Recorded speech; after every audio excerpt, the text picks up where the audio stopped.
But your character betrayed Carlito. You know why, mommy? It bees that way sometimes. Yes. It bees that way, girl. Welcome to Couch Surfing, the show where lovable guests look back at their big roles, their little roles, and everything in between. I'm here with Luis Guzmán. Luis, let's see what's on. You ready? I'm ready. All right, let's do it. Tell him to the serve. Oh, yeah. Oh, yeah. It is now. Now tell him. What? Now, what? There's all these bullets flying, but you don't Don see no holes Johnson. in the walls or nothing like that. Well, we don't need holes Okay, in the wall. where's Louis? I mean, Wait, you're there we go. There we go. Watch, yeah. oh, see that? You see how I died? You got taken out. Was that me? That was you me? who died. Yes.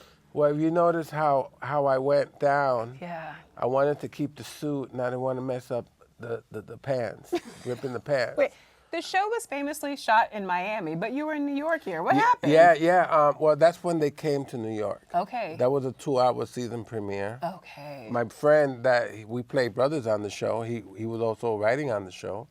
And I was walking down the street looking for a couple of kids because, I was a social worker at Henry Street Settlement. I'd read that. And So how does a social worker end up on Miami Vice? Well, I ran into Miguel. He told me he was writing for a TV show and see if I could go down and get a part. And I went down and waited for 3 hours to say 3 lines.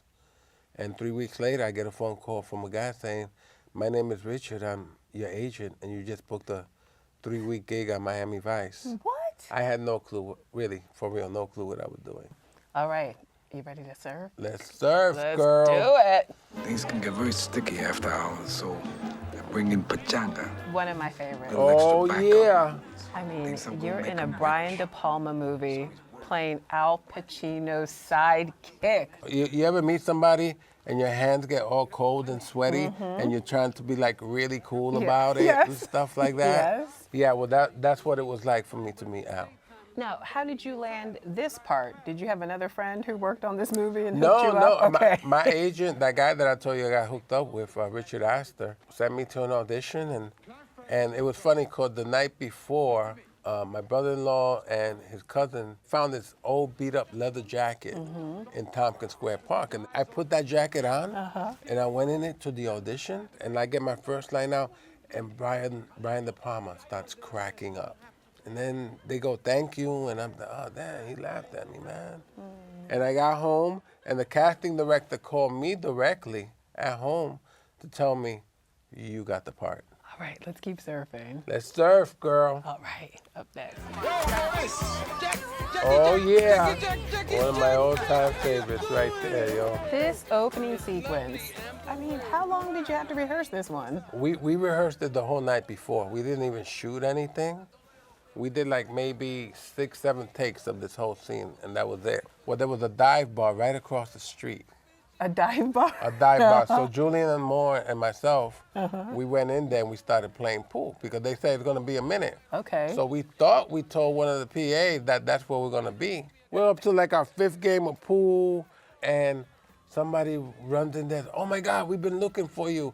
It's like, dude, we're 15 feet away from you. Wait, who were you most excited to work with? I mean, it was great working with Bert.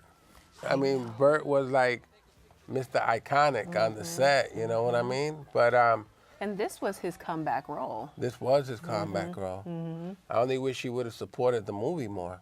Oh, wait a minute. Oh, did I just say? Yeah, no, yeah. Up next. Up next. Up next. Spike, mira, let's say we just forget about it, Oh, okay? damn. We forget about this. I go Shut home. Oh, who the hell taught you? That was really a real ow. Okay. But you get to tell the world that J-Lo put handcuffs on you. And stepped on my back. Ooh. And I'm like, really, this is not acting. This is like, really? Really? The funny thing about that movie was that I walked into the wrong audition. I was supposed to audition for this other movie called Welcome to the Dollhouse. But what happened, so I go in and I'm talking to Steve Soderbergh, and "Oh man, what a great script. This is funny, man," and blah, blah.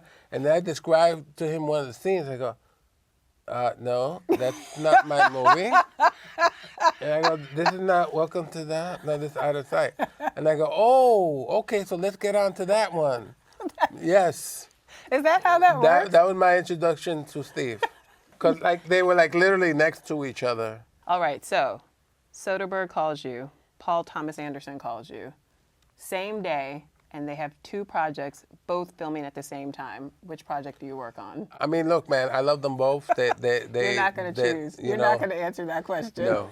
I win. You're on my couch, so Okay. I win. So, yeah, you get the part then. I get You get the part. Good luck with that, by the way.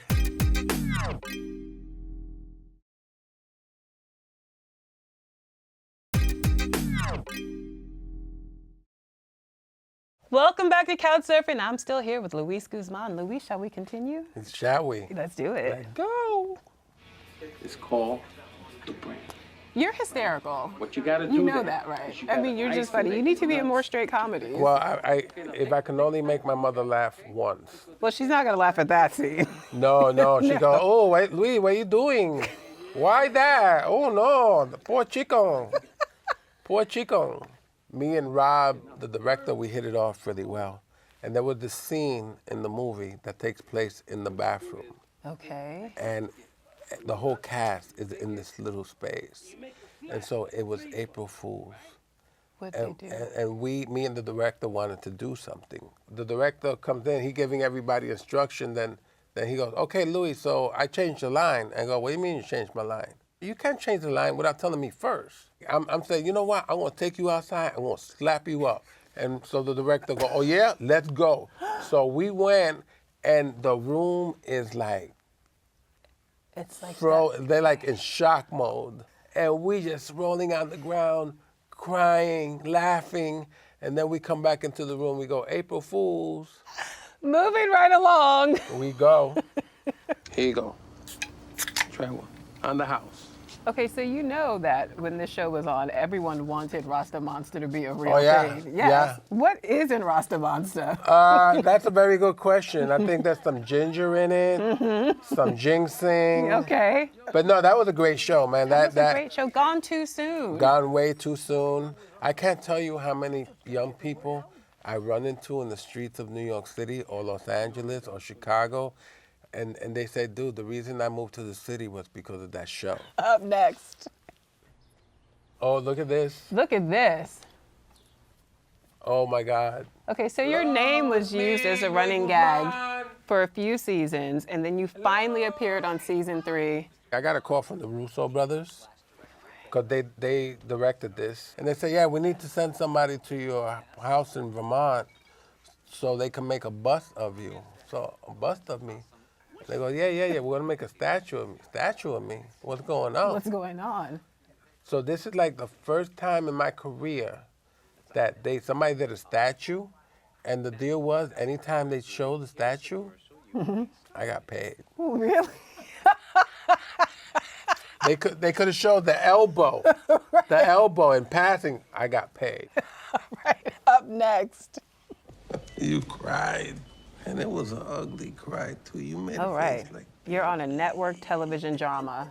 Yeah. This is an endurance test, Yes. you know? But you have to memorize all that medical jargon. Oh yeah. Because you played For real. a male nurse, and you've got to know what you're discussing. Okay. Let's get it right. Okay, whoops. I played the senior trauma nurse. Oh, Senior trauma nurse. got it. Not a nurse, a senior Senior trauma nurse. Okay. Got it. Status. Wait, so how did you prepare to play this character? Did you actually speak I went with... to real trauma You centers. did, okay. I saw people get their lives saved. I saw people die in front of me. Really? Yeah, it was, That's you know, harrowing. but I didn't go for that. I really went to watch how that medical team of people work. Mm-hmm. And then you got to learn how to say things like thoracotomy, and you got to know all the different drugs and how to administer the drugs and stuff like that. Yeah. All right, up next. Frank, We'll get jobs. nobody's gonna You're hire Boogie us. Nights alum, Well, then we'll say William Yeah. H. Macy. And did he bring you into the Shameless family? Yes, he did. He was actually my favorite character in Boogie Nights. So the final episode of season 10, perfect. My way of going to jail. Their way of going to jail. I end up going to jail Yes. because my character, I need kidney dialysis. So I've been going to a veterinarian because I can't afford it. So I've been getting like doggy kidney dialysis done to me. I didn't know animals got dialysis done. All mammals suffer the same way. High blood pressure, stress, you know what I mean? They become addicts to different things, you know? You know koala bears are stoned 23 hours a day? I found that out when I went to Australia. Yeah, I thought, why do they sleep 23 hours a day? I mean, what's that all? The eucalyptus. Oh. That's like them eating like heroin addicts. No, not that deep. Okay. More like eating like sour diesel. Luis I thank Guzmán, you. thank you so much for surfing by. You were fantastic. Thank you. So Thank great. Season 10 of Shameless airs Sundays on Showtime. Check it out and see you next week on Couch Surfing. Bye. Adios.